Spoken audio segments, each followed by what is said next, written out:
guys were all fairly good defensively. You know, the second quarter is a little disappointing that I think we gave up 20 points in the last 5 minutes of that quarter. But, you know, for the most part, we fought through not shooting the ball particularly well early, but that came around for us. But I thought we were, for the most part, stayed pretty solid defensively.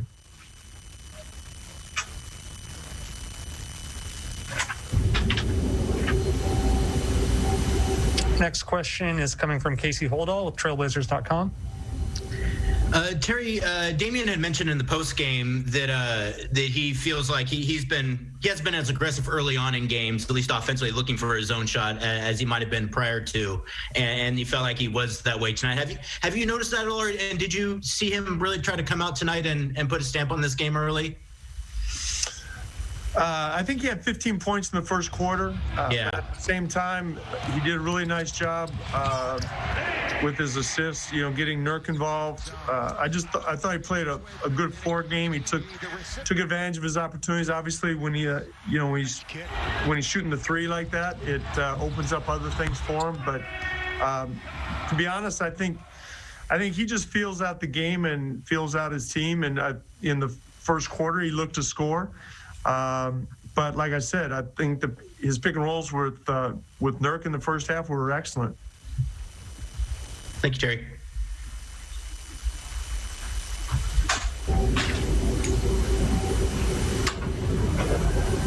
Do we have any next questions coming from Aaron Ventris with the Oregonian? What kind of did you deliver a message to the team during practice yesterday to let them know that they have to play with more intensity for 4 quarters and not do what they did against Chicago, against anybody? Oh yeah, it was a fire and brimstone speech.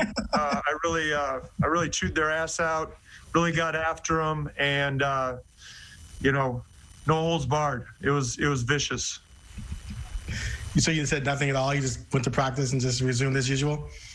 We went about our business, yes. Okay, thank you. Next question is coming from Joe Becker with K2.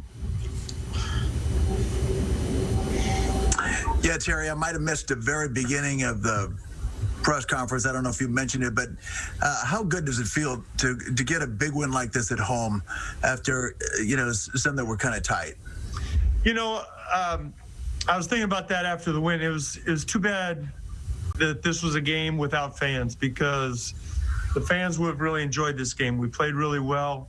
The Moda Center would have been really enjoying the first 3 quarters. They got to see the young guys play in the fourth quarter.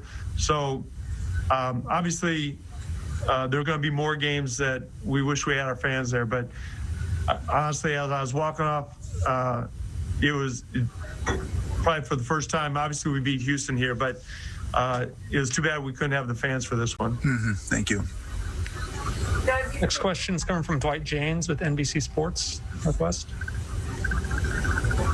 Terry, when you're going through a quarter like the second quarter, it seems like it would almost be, it's strange because you're going so well with the group you have on the floor, and a lot of those guys were second unit guys when the quarter started, and it's like, is it difficult to decide who to put in and who to take out, and do you worry about changing momentum of a quarter like that where you end up with 47 points?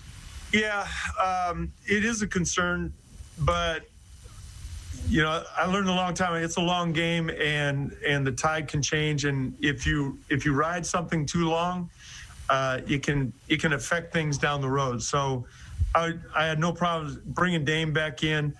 Was an easy call. I'm glad that we were able to keep the momentum. Like I said, I was disappointed defensively at the end of the second quarter, but offensively we kept our rhythm going, and it's one of the things you just gotta trust, I think. Another question coming from Casey Holdall with Trailblazers.com. Terry, it looked like you were kind of ribbing Damian a little bit as he was coming off the court in the third quarter. Were you kind of joking at him for only getting to 39, or what was the nature of that there?